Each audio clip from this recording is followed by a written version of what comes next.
The Hog's Nigh is brought to you by TicketClub.com, your one-stop shop for live events nationwide. Whether you're looking for game, theater, or live performance tickets, don't sweat it. TicketClub.com has you covered.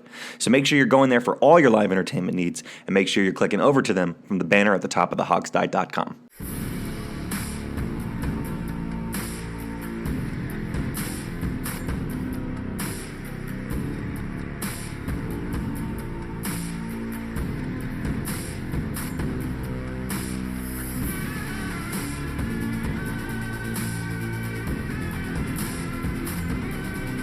By fans, for fans, the Hog Style. And now, here's your host, Sean Conti.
Welcome back to the Hogsty, DC's unofficial leading source for all things Redskins and the NFL, brought to you by TicketClub.com and Big Heads Media. My name's Sean. Nice to be here with you tonight, getting ready for Week 9 against the Bills. That's this Sunday at 1 o'clock Eastern. Here to discuss the game with me and so many other things is Steve Thomas. Steve, how are you tonight? Hello, folks. I am doing very well. I'd much rather be talking about this game than the World Series. That is where Alex and Jamal are, but I am still bitter and have not recovered from my team going out, so I'd much rather talk about the Redskins than that. Yes, I can't say I understand that. I'm extremely excited at the prospect of DC becoming a championship city again, in addition to the Stanley Cup win recently. So this is a huge night for me. I can't believe that I'm here with you. No offense, Steve. Love you to death, my friend. But I mean, what are we doing? Well, I was, first of all, I'm horrified at the thought. I truly am. I just can't wait for this whole debacle to be over. I truly thought this was going to have to be our first solo show. I truly thought that. I'm really glad that you're here, Sean, because I don't think anybody wants to hear me just babble for 30 minutes. Yeah. I certainly don't want to listen to that. I mean, my God. and you have no choice. And yet I do anyway, exactly. No, I'm just kidding. Love you to death. And we have so much to talk about tonight because in addition to the Bills game coming up, there were some other things happening around the league and with the team. So, the number one big thing, and I know you just had a big spiel about this, but the big kind of story going around Redskins world is Trent Williams. Steve, this whole thing's been resolved, right? He's ready to come back and play? We're all good? Yeah, he's lining up. He's starting Sunday. No, first of all, I'm sick and tired of Trent Williams. I'm really torn about this, and so let's just get the facts out of the way. Number one, Trent Williams has returned to the team. The status he was in was a status called did not report. He didn't count towards the roster. He did count towards the salary cap, but his salary cap number went way lower than it was because all his guarantees voided. So now that he's reported, what happens? Well, today, we're recording this Wednesday, he took his physical, and surprise, he failed his physical. Not because he has a real injury, but because he complained that his helmet hurts his head. Which, that is as BS as it sounds. It's complete and utter garbage. And right. I would bet the house that if he was traded to like the Patriots or somewhere, that his helmet would be fine. This is just sort of right. Trent's last FU to DC, basically. But what it really means is this. So the Redskins got an exemption from the NFL, a roster exemption, okay? Because Trent hadn't been around, he has 2 weeks basically to get in shape and start playing. But because he's failed his physical, now they have 2 weeks to get him to pass his physical. So I have some swampland in Florida for you. I have some swampland to sell you if you think the Redskins are going to find a helmet that fits him, okay? Right. They're not. It's whatever it is, it's going to hurt, or his butt's going to hurt, or he's going to have a toenail, something. So at the end of the 2 weeks, either they put him on the active roster or they put him on what's called the non-football related injury list, okay? That's what's going to probably happen to him because, he's not going to be healthy. If it's not the helmet, it'll be something else.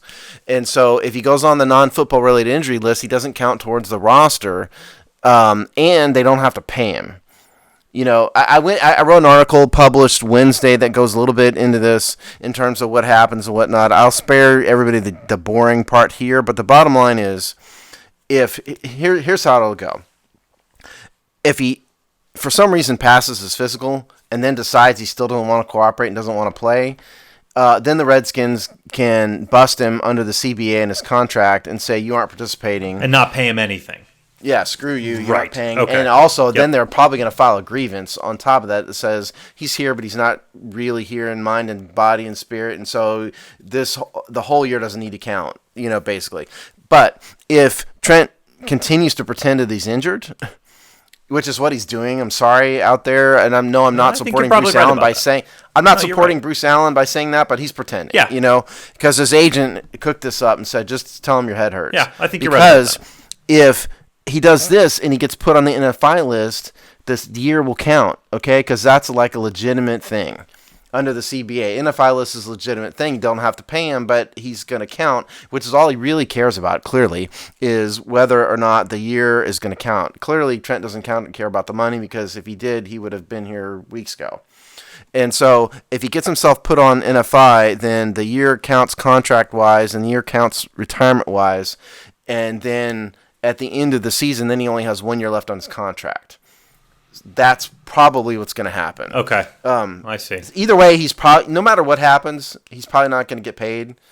Not that any of us care about that. The only way he would get paid is if he actually finds a helmet, he decides to play, and then he plays. Or at least he's eligible to play. Whether or not they play him, bench Donald Penn, another question. So that's the only way that he's going to get his money, but I don't think that's really what he cares about. What he cares about is getting that year to count towards his retirement, because the NFL retirement, there's different levels. If you get to this year, you get a different kind of benefits, and that's what he cares about. And Steve, in your personal opinion, now that we've reached this point, where do you stand on should he have been traded before this? Should this situation have been resolved before we've gotten to here? Which is kind of a no-win. I think, I was on the record early, on in training camp and whatnot, and saying, why trade him now? Because, there's plenty of time. He's not hurting anything. He's not in the building. He's not causing problems.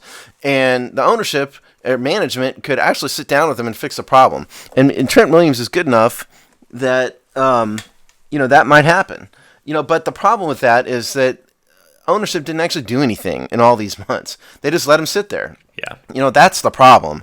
There was a rumor that at one point Bruce Allen offered to fire the medical staff for him. That's not the way to solve a problem, okay? Yeah. And so what I wouldn't have done is I wouldn't have let just nothing happen and then him report and cause a problem. That I probably would have traded him. If it was abundantly clear this man just isn't going to show up, hate to see you go, trade him to the worst team you can find for the best deal you can find, and be done with it. Because I think this is not helping.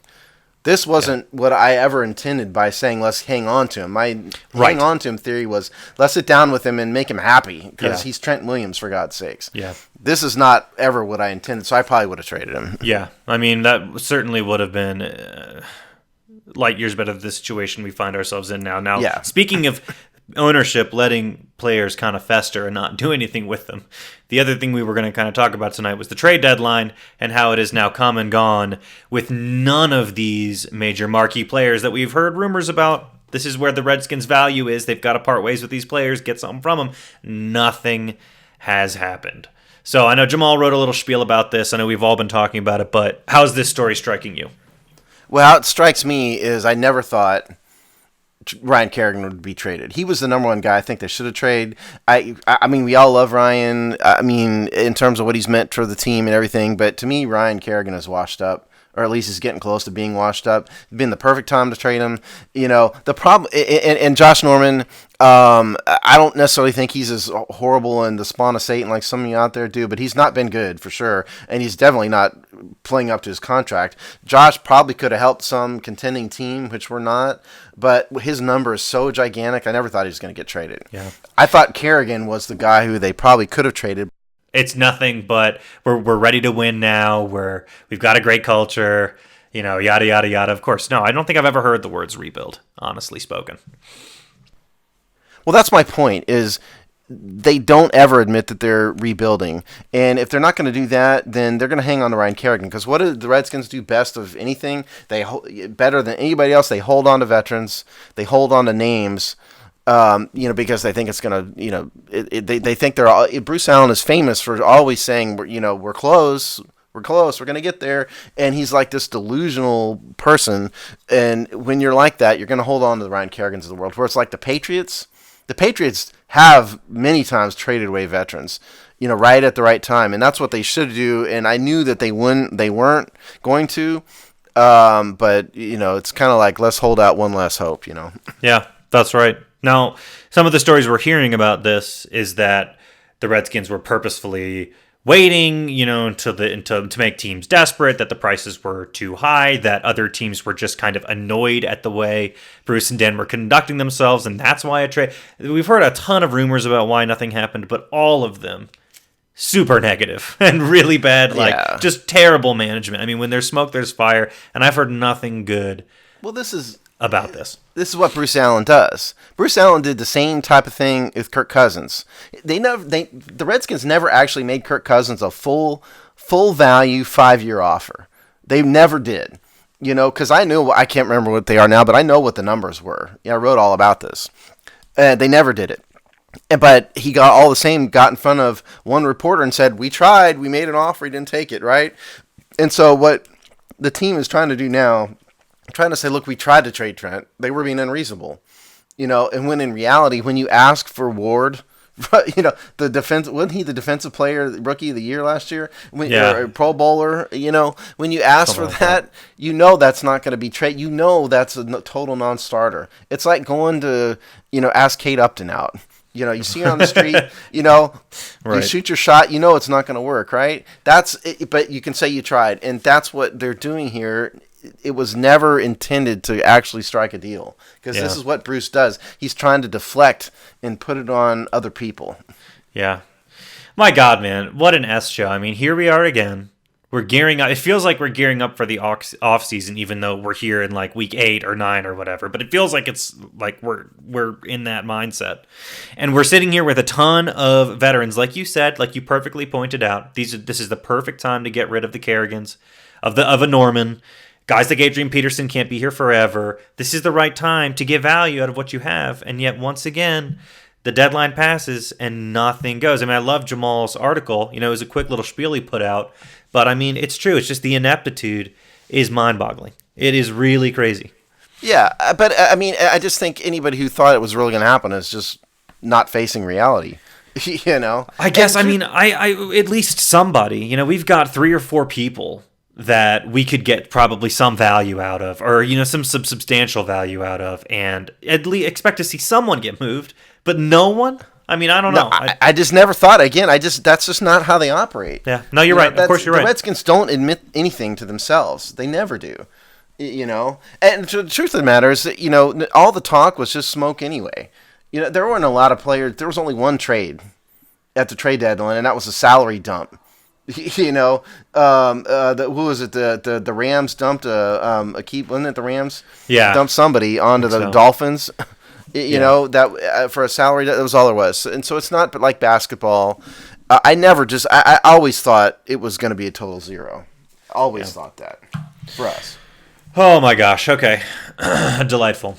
Well, I wish there was something that we could report that happened this past week in terms of the roster to make things a little bit more hopeful, but alas, there's not much, which brings us to our next point. Let's get into the Bills game if you're ready to do that. Yep. Let's talk some Bills. All right. This is kind of a gnarly Buffalo team, and I want to start talking about the Bills. I just feel like it's a dagger to the heart, because the Bills are what the Redskins kind of should be this year. They've got a you might actually offense. be surprised at what I have to say about the Bills.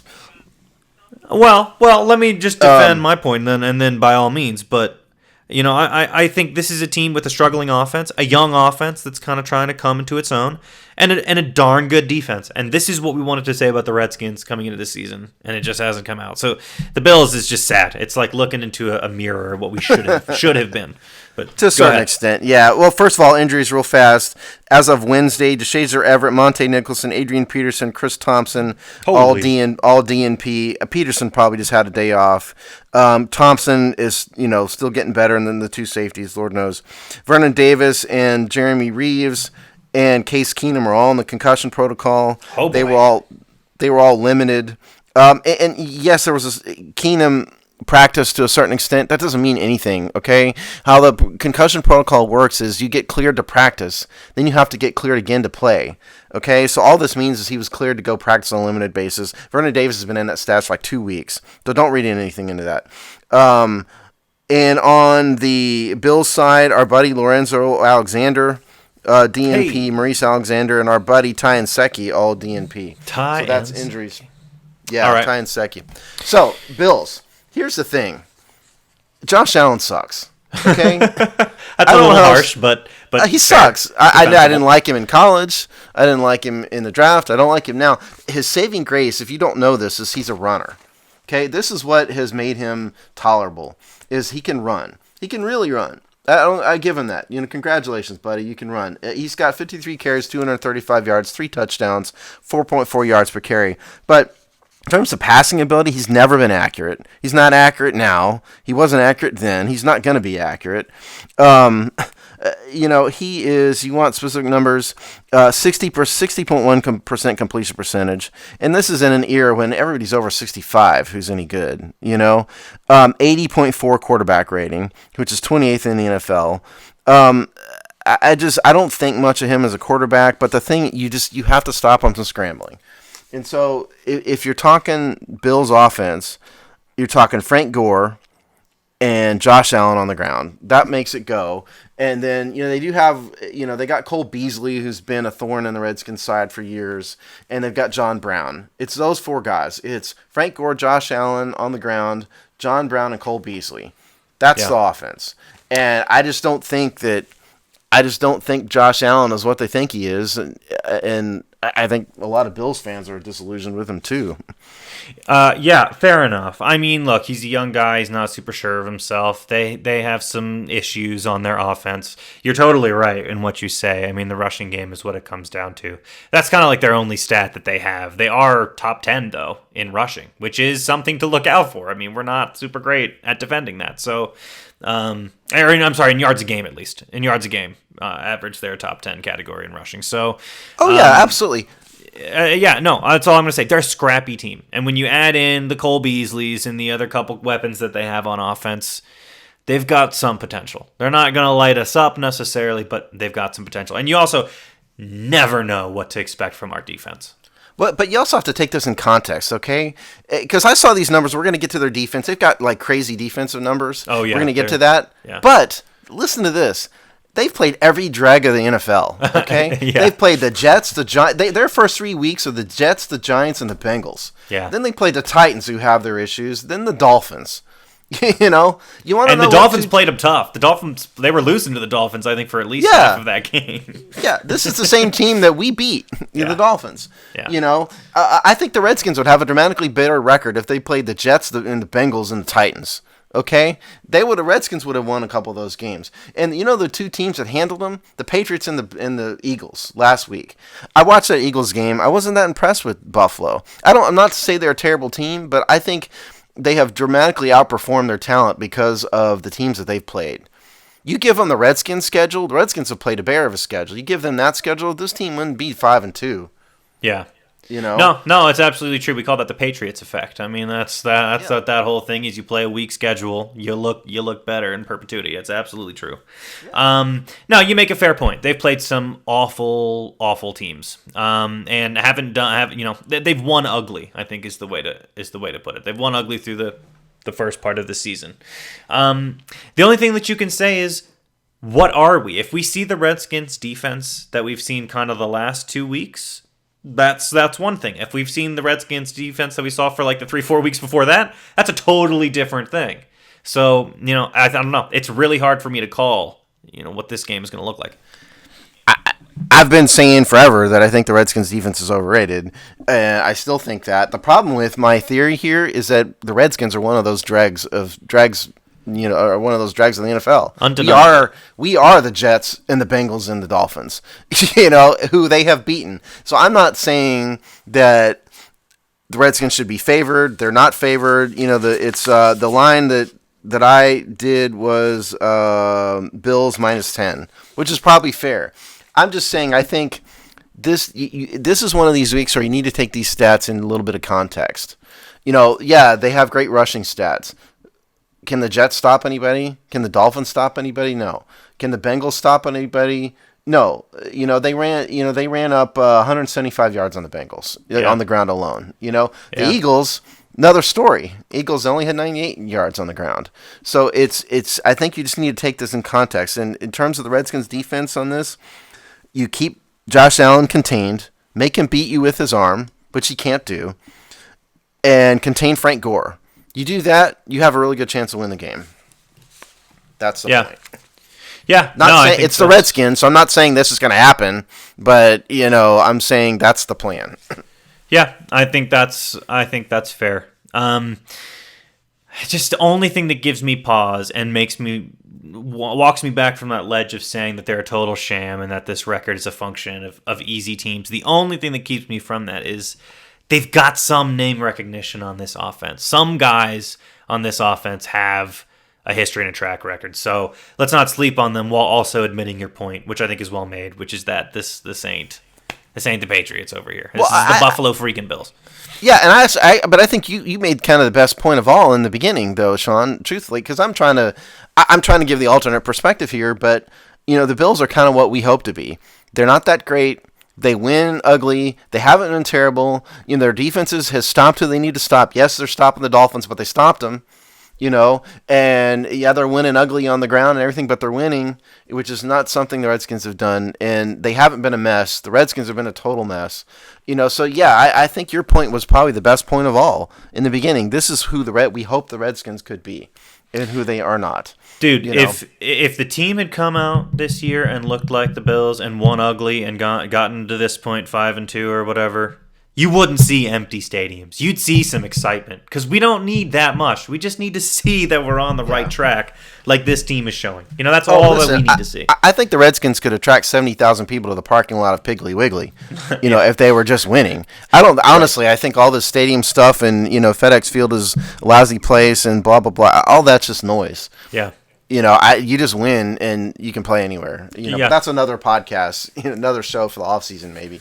Okay, but in terms of what else on the Bills offense, by the way, who else old buddy Andre Roberts is on this team. If anybody didn't know, he hasn't done anything, but he's on the team. The legendary Andre Roberts, Steve, who used to Andre fight Roberts, with the legend. He used to fight with Breland in practice. And videos would go viral that of him fist fighting. Oh, I love him. Well, you know what he really is doing? He's their kick returner and punt returner. He's freaking good at this. He's averaging 27 yards a return or kick returns. Wow. Andre Roberts has actually carved out his role, which is kick and punt return. So we're going to see him, just not on offense. And I tease, but I actually kind of always liked Andre Roberts, to be honest with you. He wasn't a good fit for the team in the time that he was on it, but I kind of always liked him as a player. Hey, if he can average 27 yards of kick return in Buffalo, he could have done it in D.C. too. So, I kind of agree with you to a certain extent, and the Redskins always mismanage stuff like that, as we know. So forever. Forever. I don't know. Okay, here's the other thing about the Bills I wanted to get out. Okay. Would you like to guess what team is number one in the NFL in red zone efficiency? This is not a trick question. It's the Buffalo Bills. Are you serious? The Buffalo Bills are scoring touchdowns at a clip of 70.6%. I'll repeat that, 70.6% in the red zone. You know why? Because they don't make many trips into the red zone? Is that No, that's not why. Because they've got Josh Allen running some of them in, and they've got Frank Gore running some of them in. And you have that, you can run a lot of touchdowns in. But they've just been, and it's not all. I mean, listen, it's not all that. I mean, they've just done really well, in the red zone. So, I mean, 70%, that's number one in the league. Yeah, that's gnarly. Something to watch out for. They are low on the lower side points per game, so I do think there must be some of that sample size. Going on, but it's efficiency is what it is.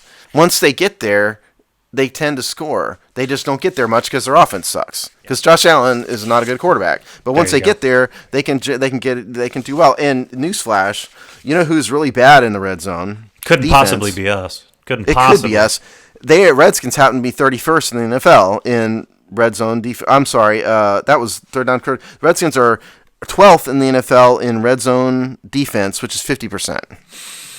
Wow. So we're not awful at it. I was reading the wrong number. We're not awful at it, but Still, you'd like to be less than 50%. That's a flip of the coin every time somebody gets. Yeah, to the I red mean, zone. and the other thing is, Kirk Cousins kirked a couple of them last week. We had the 49ers in the monsoon, and so what I think is fair, other than me reading the wrong column, wrong number, what is fair is the Redskins kind of gotten lucky in some of these things in the red zone a few times. It's been more the failures of others and the failures of the weather than it is the stout Redskin defense. No, that makes total sense. See, we have fun making sense of the numbers here on the Hogstie. I love it.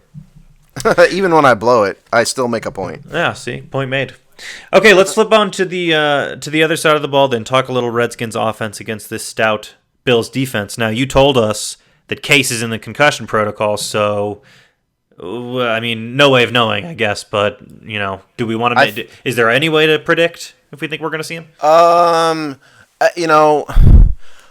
You just don't know what's in Bill Callahan's head. So it's the decision is not in the hands of the team medical staff. Okay, the only way Case Keenum gets cleared to play is if he gets cleared by an independent neurologist. And if that doesn't, in today's Wednesday when we're recording this, if that doesn't happen by like Friday, I mean, would the Redskins really throw him out there without practicing at all? Maybe they would. I don't know. Personally, I mean, Dwayne Haskins has been practicing all week. Yeah. Now's the time. Finally getting first team reps. Now's the time. It's Buffalo, for God's sakes. Yes, okay, just because you said it up front, they've got spectacular numbers. There's no doubt. Fourth in points. They've only given up 122 points. Third in yards per play. Third in passing yards. Their weak spot is rushing. They're 14th in rushing yards, 17th in rushing yards per attempt. Rushing wise, they're giving up 4.2 yards per carry. So they're better on the pass, against the pass.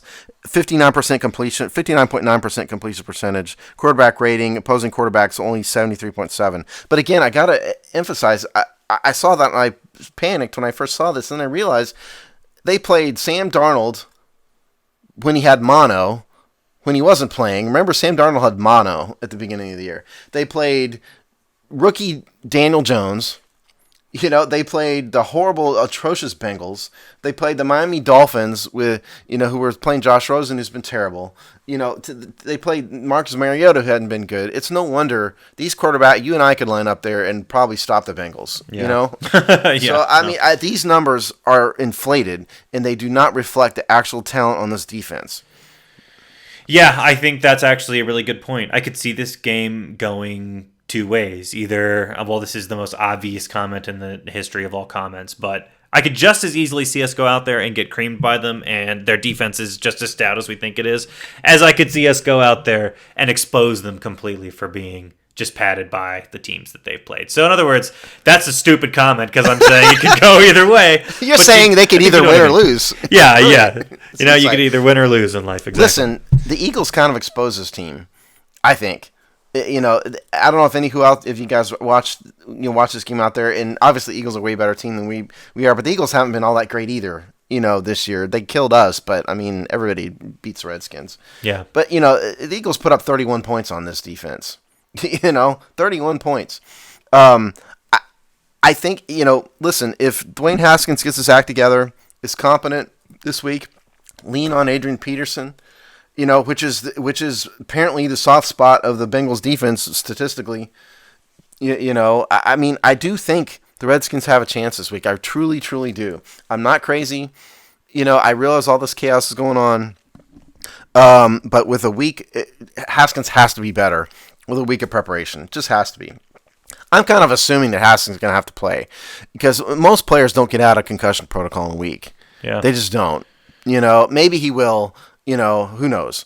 But regardless, either Case Keenum or Dwayne Haskins, if they have a decent day and the running game gets going, I really think that Buffalo isn't quite what it seems, and the Redskins can maybe do okay against them. Yeah, and you know what I'm going to say, and this is sort of a downer comment, but I think you're right. The Redskins can win this game. I think I could very easily see Dwayne Haskins throwing a couple interceptions, making some mental mistakes that ultimately cost the game. Which is not to say that we're not a better team, because I think we probably are. Well, I think we're up there. I think we're competitive with them. We're not coached well. It doesn't come together well. It's not executed well. There's a lot of mental mistakes. But I think we have the potential to beat them. We have the talent to beat them. It just doesn't. Exactly right. It doesn't congeal well together. So, I don't know. And let me throw some other numbers at you. The Buffalo Bills are terrible in the red zone defense, too. They're 29th in the league. They're almost as, they're terrible in the red zone. Their punter is terrible. They're last in the NFL in punting. You know what bad teams do? Bad teams flip-flop field, and they played field position battle a lot. The Redskins do this, because they have the best punter in the NFL, and Tress Way. That's right. Well, eventually that's going to come out in the Redskins' favor, I think. They're terrible in punt return defense. They're last in the NFL in punt return defense. All this tells me that it's possible that the Redskins could win a low-scoring field position battle, because neither offense is, let's face it, neither offense is going to be the 91 Redskins. No matter what happens, that's not going to happen. But if things break well, I could see a low-scoring victory because maybe the Redskins can probably score against this team. Yeah. I might be crazy and I might be wrong, and you guys out there saying they're 5-2, Steve, I understand that. I'm just telling you that I think this week it's possible. Yeah. I think it is too. But you know what? All I want out of this week, the only thing I want. I mean, of course, I want the team to win, blah, blah, blah, whatever. I just want, if Dwayne has a bad week, I just want people to not freak out on him. That's all I want out of this week. It's just don't lose your head. If he has a bad week, we knew it was going to be rough. He's never played a full game. Come on, let's just give him, it's gonna be bad. So, if we can come close to winning, and people don't freak out about Dwayne Haskins, it's a win in my book. It's so sad. You realize how far we've fallen? The only thing you want is for just you're not even rooting for a victory right now. It's all it is you're rooting for him to not just don't be in terrible. Just don't embarrass us. Yeah, and I don't even care if you embarrass us. I'm saying if he embarrasses us, just everybody hold on to your pants. It's okay. The sky's not going to fall. He's a rookie with 1 year of college experience. He's going to have some crap NFL games. Just don't flip out. I don't care if he embarrasses us. I just think this is a better team to play against than some of you might think. Yeah. Especially if he has a week to prepare. He knows he's starting. He's going to be better. I mean, his numbers are horrible. On the season, he's 22 attempts, 12 completions, 4 interceptions. That's just the worst interception rate ever. I mean, we all know that. Yeah. But he's going to get better. You're right. I mean, I don't think he's going to embarrass us. I still believe in this kid. I really do. I think he's got a lot of talent. He just needs the opportunity to prove it. And the starting point is he's getting practice reps as the starter. Yes. That's so important. Yes. And so I at this point, I wish Case Keenum all the best for his health and all that, of course. But I really hope Dwayne starts this game. I do too. And people need to remember, his problem is he didn't have a ton of experience. That's probably one of his biggest problems right now, is he doesn't have a huge years and years and years of experience to lay back on when it gets high pressure. So the solution to that is give him some experience. So just let him get out there and get experience. And that's what I'm saying. Yeah, I agree. Let's do some score predictions for this Buffalo Bills game. So you're Mr. Positivity this week, then, man. Why don't you lead us off for a score prediction? Okay, I'm gonna be positive about it. I'm gonna say the Redskins are gonna eke a victory out this week. It sounds miraculous. It sounds dumb. Some of you probably aren't even rooting for that because y'all are draft pick whores, and I hate that. I want the team to win. I'll worry about the draft next year. I want the team to win. I actually think that hopefully, this is me being positive, the team's going to gel a little bit from all the chaos going on around them. They're just going to go out there and play football, play smart. I think the Redskins win a low-scoring game here. I think, they may pull out a victory of something like 17-10. 17-10? Okay, Yep. I could see that. That's not outlandish. I am going to cover our bases and say the Redskins will lose. I do think I think you're probably close on score. It's going to be lower. And, I'll just say I think part of what I said before is going to happen. We're going to expose them a little bit for being aided by their schedule of weak teams, but not completely. They're still 5 and, 2 or 3, whatever it is. Yeah, 5 and 2. Either 5 and 2. Let's call it 2017. 2014 Buffalo. There you go. 20-14 Buffalo. I have more faith in your prediction than I do mine. Okay. It's a good sign. to be honest. But I think this is a winnable game. It's a much more winnable game than you might think. All right. Beautiful. Well, we'll leave it at that then. This has been your Hogsty episode. As always, check back at thehogsty.com and bigheadsmedia.com for all the latest Hogsty content. It's super great as the season rolls along. We will see you guys next time to recap the game. Until then, have a great one. Take care.